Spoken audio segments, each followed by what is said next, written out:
വിഷ്ണു ഒരു അന്യജാതി പെൺകുട്ടിയെ വിവാഹം കഴിച്ചു. അതുകൊണ്ട് അവൻ ഗ്രാമത്തിൽ നിന്നും പോകണമെന്ന് ഒരു ശിക്ഷയും കിട്ടി. വിഷ്ണുവും അപർണയും മകൾ പല്ലവിയോടൊപ്പം ഒരു നദിയുടെ കരയിൽ ജീവിച്ചു വന്നു. ദിവസവും അതിരാവിലെ വിഷ്ണു കൂലിപ്പണി ചെയ്യാനായി ഗ്രാമത്തിൽ നിന്നും പുറത്തു പോയിക്കൊണ്ടേയിരിക്കും. വഴിയിൽ അവൻ പല്ലവിയെയും അവളുടെ സ്കൂളിൽ വിടുമായിരുന്നു. ഇവിടെ വീട്ടിൽ അപർണ എപ്പോഴും ഒറ്റയ്ക്കായിരുന്നു. വീട്ടുജോലികളെല്ലാം തീർത്തു കഴിഞ്ഞിട്ടും അവൾക്ക് ഒരുപാട് സമയം ബാക്കിയുണ്ടായിരുന്നു. അതുകൊണ്ട് അവൾ നദിയിൽ നിന്നും മീൻ പിടിക്കുമായിരുന്നു. ദിവസവും ഇങ്ങനെ മീനുകളെ പിടികൂടി അപർണ ഈ ജോലിയിലൊരു എക്സ്പേർട്ടായി മാറി. ഇപ്പോൾ അവൾക്ക് തന്റെ കൈകൾ കൊണ്ട് തന്നെ മീൻ പിടികൂടാൻ പറ്റുന്നുണ്ട്. ഇന്ന് വളരെ നല്ല ദിവസമാ. വീട്ടിൽ ചെന്ന് ഞാൻ മീൻ വറക്കും.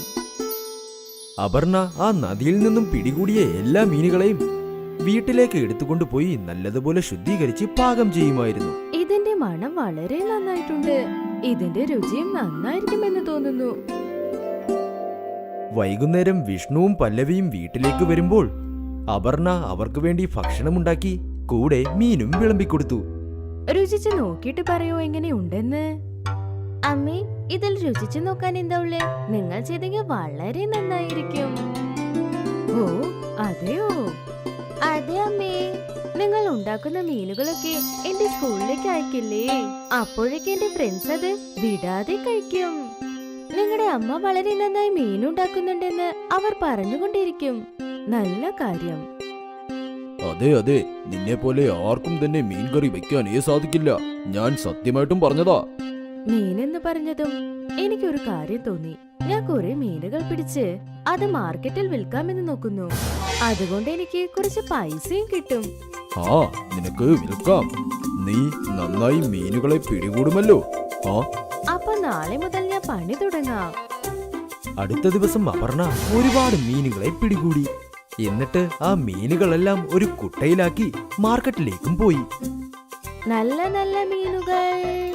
ഇന്നാണ് നദിയിൽ നിന്ന് പിടിച്ച മീനുകൾ. നല്ല വെള്ളത്തിൽ നിന്ന് എടുത്ത മീനാണോ? ഹാ ചേച്ചി, ഇതൊക്കെ നദിയിൽ നിന്ന് പിടിച്ചുകൊണ്ടുവന്ന മീനുകളാണ്. ഇല്ല ഇല്ല, എനിക്ക് വേണ്ട. ഒരുപാട് ആൾക്കാർ അപർണയുടെ മീൻ കണ്ട് അടുത്തേക്ക് വന്നു. എന്നാൽ കുറച്ചുപേർ മാത്രമേ മീൻ വാങ്ങിയുള്ളൂ. ഇത് കണ്ട് അപർണ ഒരുപാട് വേദനിച്ചു. സാരമില്ല, ഇന്ന് ആദ്യത്തെ ദിവസമല്ലേ. ചിലപ്പോ കുറച്ച് ദിവസം കഴിഞ്ഞാ എന്റെ മീനുകളൊക്കെ വിറ്റുപോകും. അപർണ തന്നെത്താനെ സമാധാനപ്പെടുത്തി. പിന്നെ കുട്ടയും എടുത്ത് അവൾ വീട്ടിലേക്കും പുറപ്പെട്ടു. അങ്ങനെ അടുത്ത ദിവസവും അപർണ നല്ല നല്ല മീനുകൾ പിടികൂടി. എന്നിട്ട് അത് വിൽക്കാനായി മാർക്കറ്റിലേക്കും പോയി. മീൻ വാങ്ങിക്കോളൂ, നല്ല നല്ല മീനുകൾ. ഇന്നും അവസ്ഥ അത് തന്നെ. മീനുകൾ അധികം വിറ്റതേയില്ല. ഇങ്ങനെ ഒരുപാട് ദിവസം സംഭവിച്ചുകൊണ്ടേയിരുന്നു. അപ്പോൾ അപർണയുടെ മനസ്സ് വേദനിച്ച് അവൾ ഒരുപാട് ദുഃഖിതയായി. അവൾ മീനുകൾ നിറച്ച കുട്ടയുമായി തിരിച്ച് വീട്ടിലേക്ക് വന്നു. വളരെ വിഷമത്തോടെ അവൾ പാചകം ചെയ്തു. വിഷ്ണു വീട്ടിലേക്ക് വന്നപ്പോൾ അപർണ അവിടെ ഇരിക്കുന്നത് കണ്ട് അപർണയുടെ മൂഡ് ശരിയല്ല എന്നവന് മനസ്സിലായി.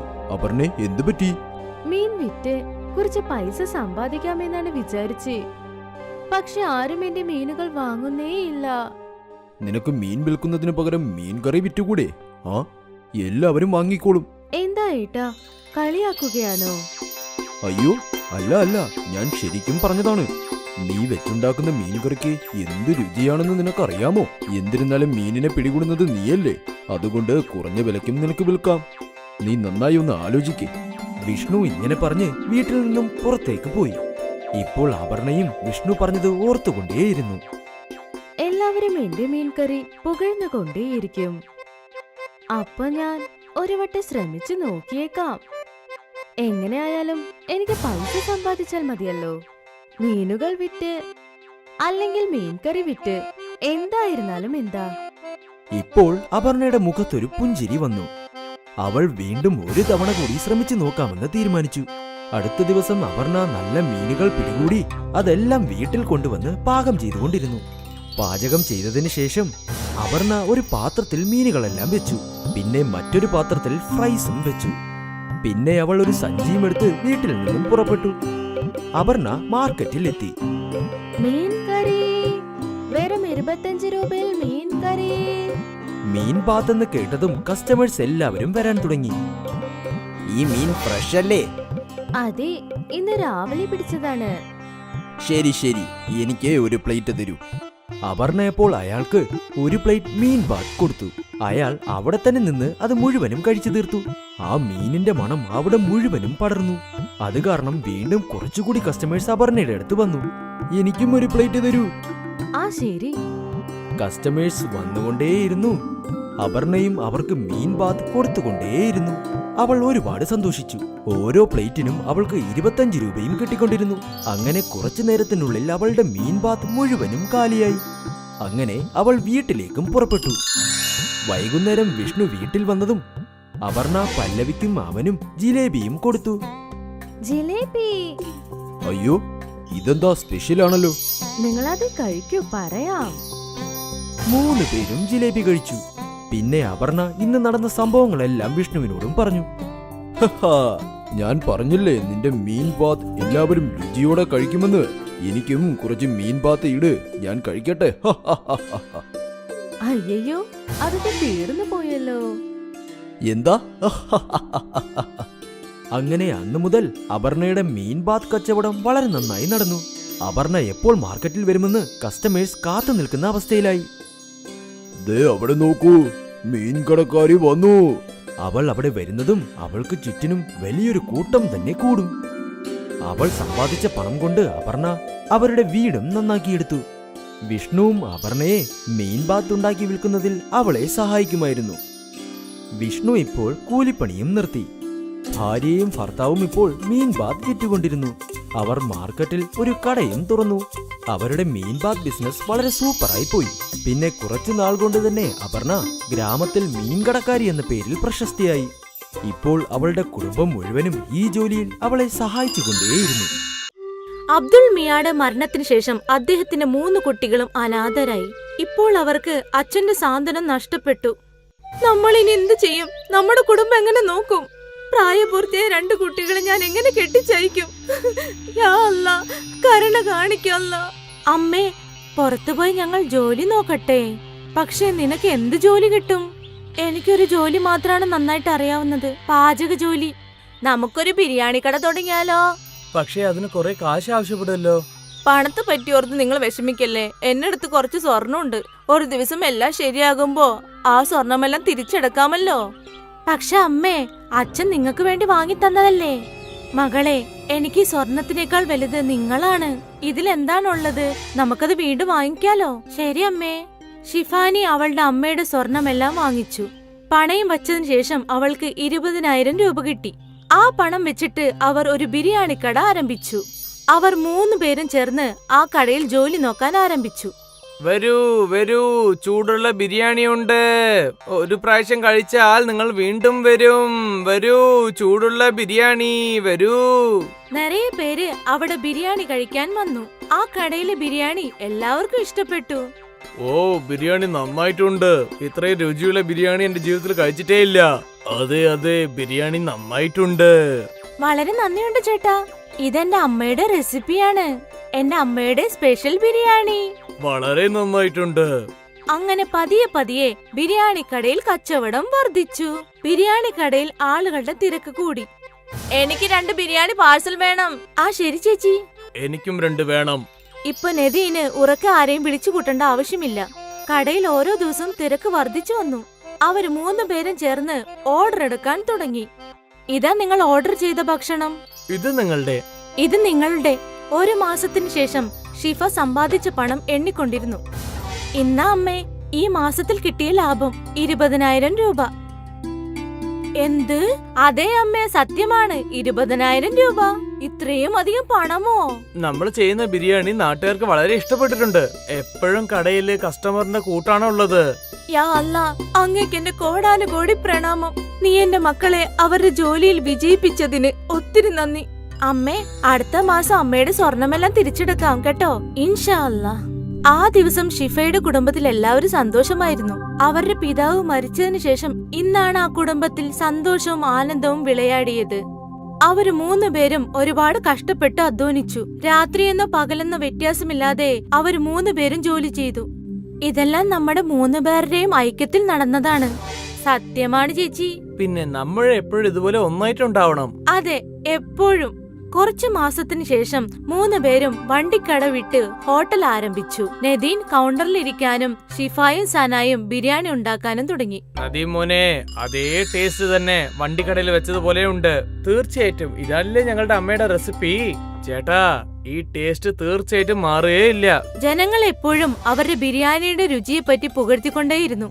അങ്ങനെ പതിയെ പതിയെ ഇവർക്ക് പാർട്ടി ഓർഡേഴ്സും കിട്ടാൻ തുടങ്ങി. മോനെ, എന്റെ വീട്ടിലൊരു പാർട്ടിയുണ്ട്, അതുകൊണ്ട് 100 പേർക്കുള്ള ബിരിയാണി വേണം. തീർച്ചയായിട്ടും ചേട്ടാ, നാളെ തന്നെ കിട്ടും. പക്ഷേ അതേ രുചി ഉണ്ടാവണം, അതായത് ഇവിടെ കിട്ടുന്ന പോലെ തന്നെ. തീർച്ചയായിട്ടും ചേട്ടാ, നിങ്ങൾ വിചാരിക്കുന്ന പോലെ തന്നെ. നിങ്ങൾ ഒന്നും വിഷമിക്കേണ്ട, ചേട്ടൻ ഓർഡർ കൊടുത്തിട്ട് പോ. 3 പേരും ഒരുപാട് സന്തോഷപ്പെട്ടു. അവരുടെ ബിസിനസ് ഓരോ ദിവസവും വളർന്നുകൊണ്ടിരുന്നു. പിന്നീട് ഒരു ദിവസം, എന്തു പറ്റി? ഈ ഓർഡർ എന്താ ഇവിടെ? കാദി സാർ വീട്ടിൽ നിൽക്കുകയായിരുന്നു, പക്ഷേ അതെന്തോ നിന്നുപോയി, അതുകൊണ്ട് റിട്ടേൺ ചെയ്തതാണ്. എന്ത് ചെയ്യാനാ, എനിക്ക് ഒരു ഐഡിയ ഇല്ല. യാ അല്ലാ, അവര് ഭയങ്കര പാവമാണ്. നീ ഒരു കാര്യം ചെയ്, ഇതെല്ലാവർക്കും കൊടുക്ക്. നമ്മുടെ ഗാദി അയ്യാക്ക് അതിന്റെ പുണ്യം കിട്ടും. ശരി മാ. തന്റെ ചേച്ചി പറഞ്ഞത് പ്രകാരം നദീൻ പാവപ്പെട്ട ജനങ്ങൾക്കെല്ലാം തന്റെ ബിരിയാണി കൊണ്ടുപോയി കൊടുത്തു. അവൻ അതിന് താല്പര്യം ഉണ്ടായിരുന്നില്ല. അവൻ ഹോട്ടലിലേക്ക് തിരിച്ചു ചെന്നപ്പോൾ സന അവിടെ ഉണ്ടായിരുന്നു. ആപ്പ എവിടെ? അവള് വീട്ടിലേക്ക് പോയി. എനിക്കൊരു കാര്യം മനസ്സിലായില്ല. ആപ്പ എന്തിനാ ഇത്രയും ബിരിയാണി പുറത്തുള്ള ജനങ്ങൾക്ക് കൊടുക്കാൻ പറഞ്ഞത്, അതും വെറുതെ? നീ എന്താ പറയുന്നേ? സനാ, ഇന്ന് കാദി സാർ വീട്ടിൽ നിൽക്കുകയുണ്ടായിരുന്നു. അദ്ദേഹം 100 പേർക്കുള്ള ഓർഡർ ആയിരുന്നു തന്നത്. പക്ഷെ എന്തോ കാരണം കൊണ്ട് അവര് നിക്കാൻ നിന്നുപോയി. ഇപ്പൊ ബിരിയാണി അതേപോലെ നിന്നു. ഞാൻ ആ ബിരിയാണി വിൽക്കാന്ന് വിചാരിച്ചു, പക്ഷെ ആപ്പ അത് വന്നിട്ട് ഫ്രീ ആയിട്ട് കൊടുക്കാൻ പറഞ്ഞു ആൾക്കാർക്ക്. ഇതൊരു ശരിയായ തീരുമാനമല്ലല്ലോ. ആ ബിരിയാണി കൊണ്ട് നമുക്ക് കാശുണ്ടാക്കായിരുന്നു ആപ്പ. അതെ, ശരിയാണ്. നമ്മുടെ ചേച്ചിക്ക് ഭയങ്കര നിർമ്മല മനസ്സാണ്. അതുകൊണ്ട് ഇങ്ങനെ ചിന്തിച്ചിരിക്കാം. നമുക്ക് ഒരുപാട് കാശ് കിട്ടിയല്ലോ, ഇനി നമുക്ക് പാവങ്ങളെ സഹായിച്ചുകൂടെന്ന് ചിന്തിച്ചിട്ടുണ്ടാവുമല്ലേ. ലാഭവും നഷ്ടമൊന്നും നോക്കിയിട്ടുണ്ടാവില്ല ചേച്ചി. ഇരിക്കാം, പക്ഷേ. അപ്പോൾ ഷിഫ അവിടേക്ക് വന്നു. ഷിഫയെ കണ്ടതും സനയും നദീനും അവരുടെ സംസാരം നിർത്തി. ബിരിയാണി പാവങ്ങൾക്ക് കൊടുത്തില്ല നീ? എല്ലാം കൊടുത്തു. ഗാദി അയ്യാക്ക് അതിന്റെ പുണ്യം കിട്ടട്ടെ അല്ലേ. അവർക്ക് എല്ലാവരുടെയും അനുഗ്രഹം നല്ലതല്ലേ. തീർച്ചയായും. സനയ്ക്കും നദീനും ചേച്ചിയുടെ ഈ തീരുമാനം തികച്ചും ഇഷ്ടപ്പെട്ടില്ല. അങ്ങനെ അവരുടെ ബിസിനസ് തുടർന്നുകൊണ്ടേയിരുന്നു. അവർക്ക് വലിയ ഓർഡർ എല്ലാം കിട്ടാൻ തുടങ്ങി. അവരുടെ ഹോട്ടലും നല്ല രീതിയിൽ നടന്നുകൊണ്ടിരുന്നു. കുറച്ചു മാസങ്ങൾക്ക് ശേഷം വീണ്ടും ഒരു ഓർഡർ കൂടി ക്യാൻസലായി. Nadine, അൻസാരിയുടെ order ക്യാൻസലായി. നീ ബിരിയാണി കൊണ്ടുപോയി പാവങ്ങൾക്ക് കൊടുക്ക്. ശരിയാപ്പാ. നദീൻ ശരിയെന്ന് പറഞ്ഞു. പക്ഷെ അവന് മനസ്സുണ്ടായിരുന്നില്ല. ഷിഫ വീട്ടിലേക്ക് പോയതിനു ശേഷം സനയും നദീനും ഇപ്രകാരം പറഞ്ഞു. നമുക്ക് ഈ ബിരിയാണി വിറ്റൂടെ?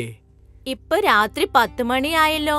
കസ്റ്റമർ എപ്പോ വേണമെങ്കിലും വരാം. ഒരു കാര്യം ചെയ്യാം, ഇത് നമുക്ക് അകത്ത് വെക്കാം. രാവിലെ ആദ്യം ഇത് വിൽക്കാം. ഇതാണ് ശരി. അവര് രണ്ടുപേരും ചേർന്ന് ആ ബിരിയാണി എടുത്തു വെച്ചു. പിറ്റേ ദിവസം രാവിലെ കസ്റ്റമേഴ്സിന് ആ ബിരിയാണിയാണ് കൊടുത്തത്. രണ്ടുപേരും ഭയങ്കരമായിട്ട് സന്തോഷിച്ചു, ലാഭം 2 മടങ്ങിൽ കിട്ടുന്നതിന്. പക്ഷെ ഷിഫാക്ക് ഈ വിവരമൊന്നും അറിയില്ലായിരുന്നു. പിന്നീട് അങ്ങോട്ട് ഏതെങ്കിലും ഓർഡർ ക്യാൻസൽ ആയാൽ പിറ്റേ ദിവസം നദീനും സനയും ആ ബിരിയാണിയാണ് കസ്റ്റമേഴ്സിന് ആദ്യം കൊടുത്തുകൊണ്ടിരുന്നത്. ഇതുപോലെ തന്നെ പല മാസങ്ങൾ കടന്നുപോയി. ഒരു ദിവസം ഈ പഴയ ബിരിയാണി ഒരു റെഗുലർ കസ്റ്റമർ കഴിക്കാൻ ആരംഭിച്ചു. മൂന്നേ നദീം, എന്തോ ഒരു തെറ്റുണ്ടല്ലോ. ബിരിയാണിയിൽ ആ രുചിയില്ലല്ലോ.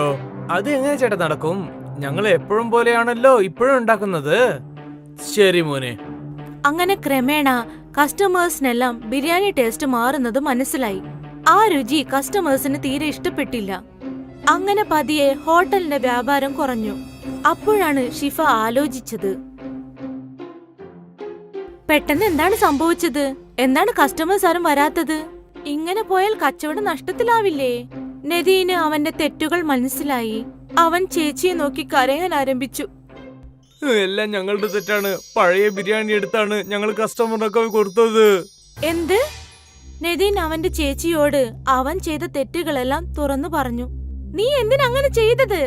അത്യാഗ്രഹം ചിന്തിച്ച് നീ ബിസിനസ് നഷ്ടത്തിലാക്കിയില്ലേ? നമ്മൾ ഇനി എങ്ങനെ കസ്റ്റമേഴ്സിനെ തിരികെ കൊണ്ടുവരും? ഞങ്ങളോട് ക്ഷമിക്കണേ ചേച്ചി.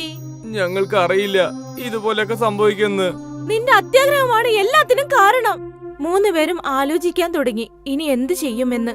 അങ്ങനെ പിറ്റേ ദിവസം ഷിഫ ഒരു വഴി കണ്ടെത്തി. ഷിഫ ഒരു ബോർഡ് എഴുതി വെച്ചു. ഞങ്ങളോട് എല്ലാവരും ക്ഷമിക്കണേ. ഞങ്ങൾ ചെയ്ത തെറ്റുകൊണ്ട് നിങ്ങൾ എല്ലാവരും പഴയ ബിരിയാണി കഴിക്കേണ്ടി വന്നു. ഞങ്ങൾക്കതിൽ കുറ്റബോധമുണ്ട്. അതുകൊണ്ട് ഒരാഴ്ചത്തേക്ക് എല്ലാവർക്കും ബിരിയാണി സൗജന്യമായി നൽകുന്നതാണ്. ഇങ്ങനൊരു ബോർഡ് ഷിഫ ഹോട്ടലിന്റെ പുറത്തു വെച്ചു.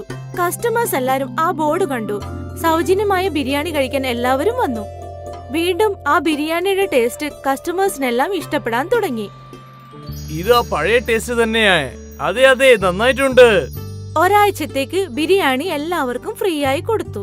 അങ്ങനെ അവരുടെ മനസ്സിലെ കഷ്ടമെല്ലാം മാറി. കസ്റ്റമേഴ്സ് എല്ലാം തിരിച്ചു ഹോട്ടലിലേക്ക് വന്നു. സനയ്ക്കും നദീനും എല്ലാം മനസ്സിലായി അത്യാഗ്രഹം ആപത്താണെന്ന്. അങ്ങനെ വീണ്ടും അമ്മയുടെ ബിരിയാണി പ്രശസ്തമായി. സുനിലും ആസിഫും രണ്ടുപേരും കൂട്ടുകാരാണ്. രണ്ടുപേരും ഒരേ ഗ്രാമത്തിലാണ് ജീവിച്ചു വരുന്നത്. രണ്ടുപേരും ഒന്നിച്ച് മുള വെട്ടാനായി പോകും. നമ്മൾ കാട്ടിന്റെ അടർന്ന പകുതിയിലേക്കാണ് നമ്മൾ പോവാൻ പോകുന്നത്. അവിടെ വലിയ വലിയ മൂങ്ങിൽ കാടുകൾ ഉണ്ടാവുന്ന പറയുന്നത്. പക്ഷെ അവിടെ പോകണമെങ്കിൽ നമ്മൾ ഈ നദികളൊക്കെ കടന്നു പോകണ്ടേ? തിരിച്ചു വരുമ്പോൾ നദീന്റെ വെള്ളം കൂടിയാൽ പിന്നെ നമ്മൾ എങ്ങനെയാണ് അത് കടന്നു വരിക?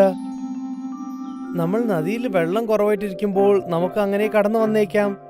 നമുക്ക് വേഗം തന്നെ മൂങ്ങിലൊക്കെ വെട്ടിയിട്ട് തിരിച്ചു വന്നേക്കാം. വലിയ വലിയ മൂങ്ങിൽ മരത്തിന് നല്ല കാശ് കിട്ടുന്ന പറയുന്നത്. നീ അതാലോചിച്ച് നോക്ക്. അതും ശരിയാണ്. ശരി, നാളെ തന്നെ പോവാം.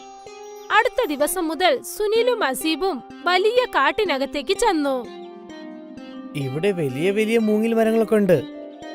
പിന്നെ നീളമായിട്ടും ഉണ്ട്. വ്യാപാരി ഇതിന് നല്ല വില തരുന്നാ തോന്നുന്നത്. ആ, ഒരുപാട് മുളകളെ കണ്ടപ്പോൾ അവർ രണ്ടുപേരും സന്തോഷപ്പെട്ടു. അവർ ആ മുളകളെയൊക്കെ വെട്ടി അവരുടെ ഗ്രാമത്തിലേക്ക് കൊണ്ടുവന്നു. വാ വാ, ഇതുപോലെ വലിയ മൂങ്ങിൽ ഇപ്പോഴാണ് ഞാൻ കാണുന്നത്. എന്നാൽ ഇതിന് വിലയും നന്നായിട്ടുണ്ടാവല്ലോ.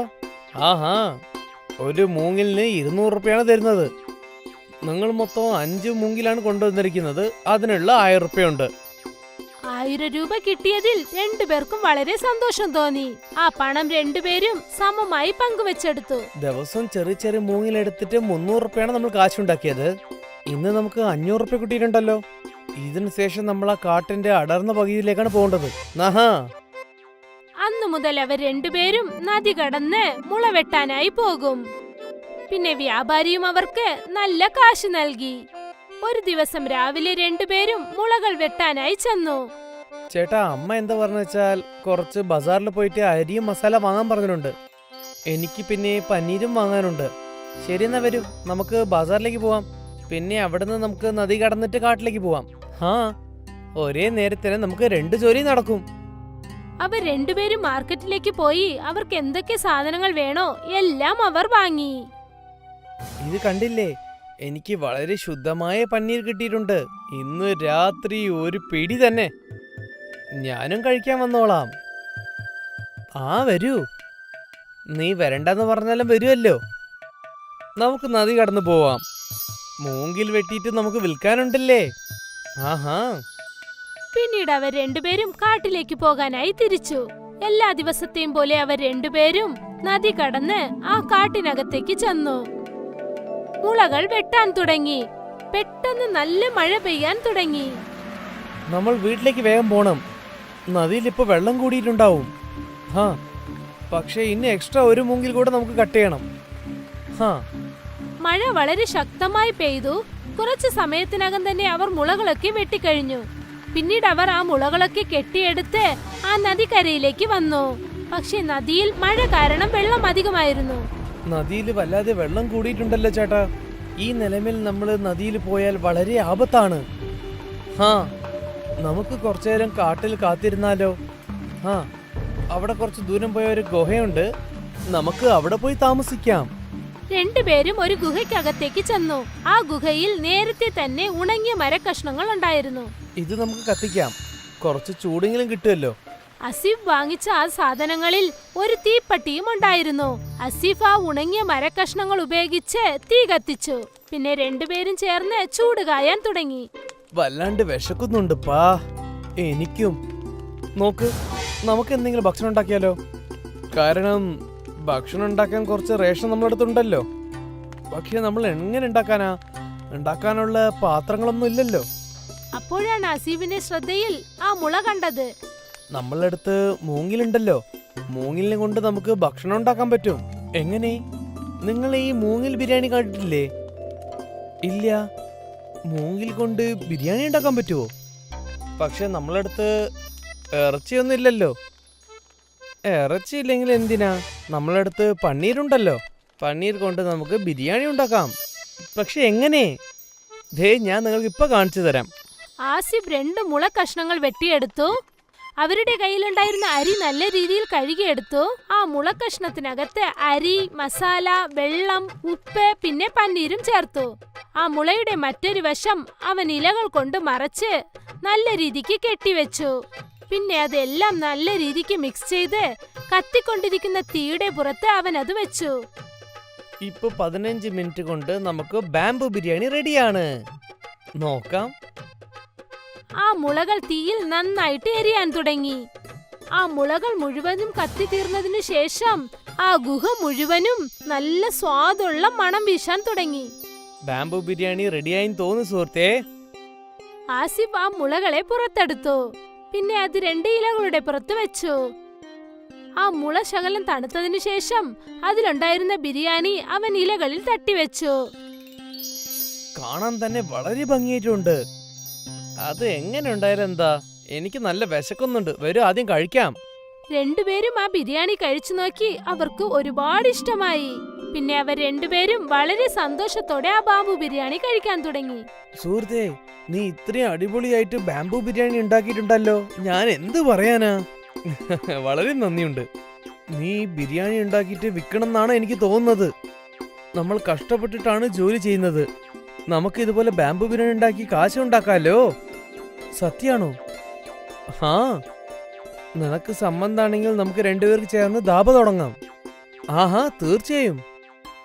മഴ കുറഞ്ഞതും തന്നെ നദിയിലുള്ള വെള്ളവും പറ്റി. പിന്നെ 2 കൂട്ടുകാരും എല്ലാ മുളകളും എടുത്തുകൊണ്ട് അവരുടെ വീട്ടിലേക്ക് പോയി. പക്ഷെ അന്ന് അവർ ആ മുളകൾ വിറ്റില്ല. അടുത്ത ദിവസം 2 കൂട്ടുകാരും ചേർന്ന് ഗ്രാമത്തിന്റെ നടുവിലായി അവരുടെ ബിരിയാണി കട തുടങ്ങി.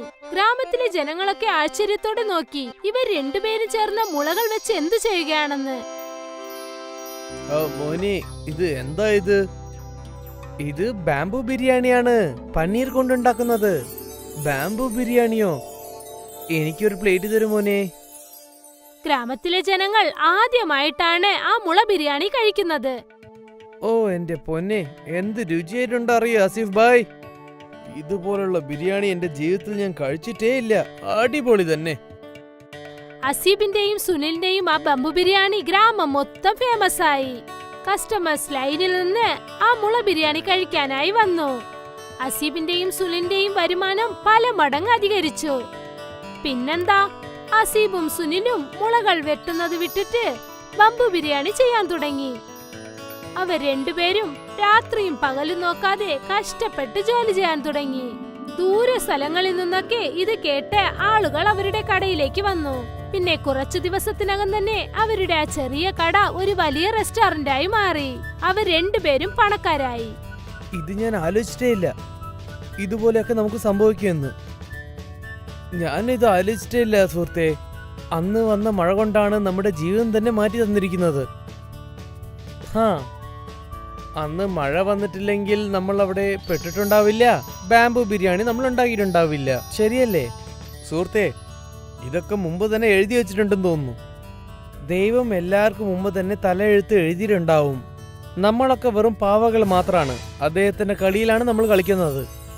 അതും ശരി തന്നെ. ആ മുള ബിരിയാണി അസീബിന്റെയും സുനിന്റെയും ജീവിതം തന്നെ മാറ്റിമറിച്ചു. അവർക്ക് 2 പേർക്കും ജീവിതത്തിന്റെ രഹസ്യം എന്താണെന്ന് മനസ്സിലായി. കഷ്ടത്തിൽ നിന്നാണ് നമുക്ക് നല്ലതെല്ലാം കിട്ടുന്നതെന്ന്. പിന്നെ ആർക്കറിയാം എപ്പോഴാണ് ആർക്ക് നല്ലത് വരുന്നതെന്ന്.